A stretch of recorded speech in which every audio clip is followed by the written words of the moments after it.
चरणामृत से संबंधित एक पौराणिक गाथा काफी प्रसिद्ध है, जो हमें श्री कृष्ण एवं राधा रानी के अटूट प्रेम की याद दिलाती है। कहते हैं कि एक बार नंदलाला काफी बीमार पड़ गए। कोई दवा या कोई जड़ी बूटी उन पर बेअसर साबित हो रही थी। तभी श्री कृष्ण ने स्वयं ही गोपियों को एक उपाय करने को कहा, जिसे सुनकर गोपियां बड़ी दुविधा में पड़ गई थीं।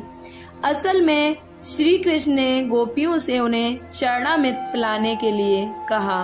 उनका मानना था कि उनके परम भक्त या फिर उनसे जो अति प्रेम करता है तथा उनकी जो चिंता करता है, यदि उन्हें उसके पांव का धोने के इस्तेमाल में किया हुआ जल वे ग्रहण करें तो निश्चित ही वो ठीक हो जाएंगे।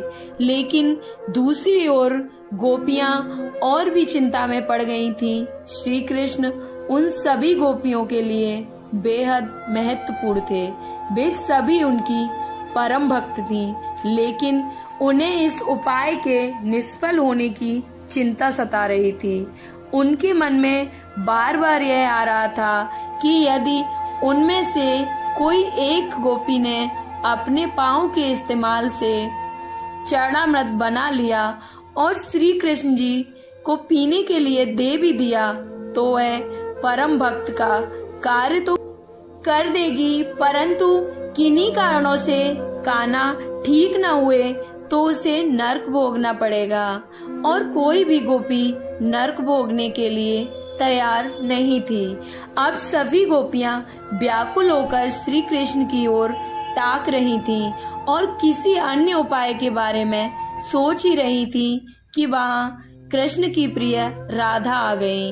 राधा जी ने जब अपने कृष्ण को इस हालत में देखा तो राधा को लगा जैसे राधा के तो प्राण ही निकल गए हों। जब गोपियों ने कृष्ण द्वारा बताया गया उपाय राधा को बताया तो राधा ने तो एक क्षण भी व्यर्थ करना उचित न समझा और जल्दी ही स्वयं के पांव धोकर चरणामृत तैयार कर श्री कृष्ण को पिलाने के लिए आगे बढ़ी।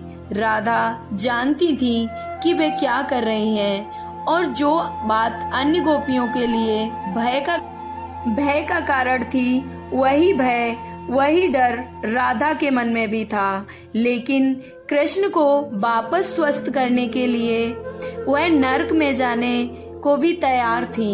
आखिरकार कान्हा ने चरणामृत ग्रहण किया और देखते ही देखते वे ठीक हो गए, क्योंकि वह राधा ही थी जिनके प्यार एवं सच्ची निष्ठा से श्री कृष्ण जी तुरंत स्वस्थ हो गए थे। परंतु कृष्ण को निरोग देखने के लिए राधा जी ने एक बार भी स्वयं के भविष्य की चिंता नहीं की थी और वही किया जो उनका धर्म था। कहानी कैसी लगी? अगर अच्छी लगी हो तो प्लीज कमेंट में राधे राधे जरूर लिखें। जय श्री कृष्ण।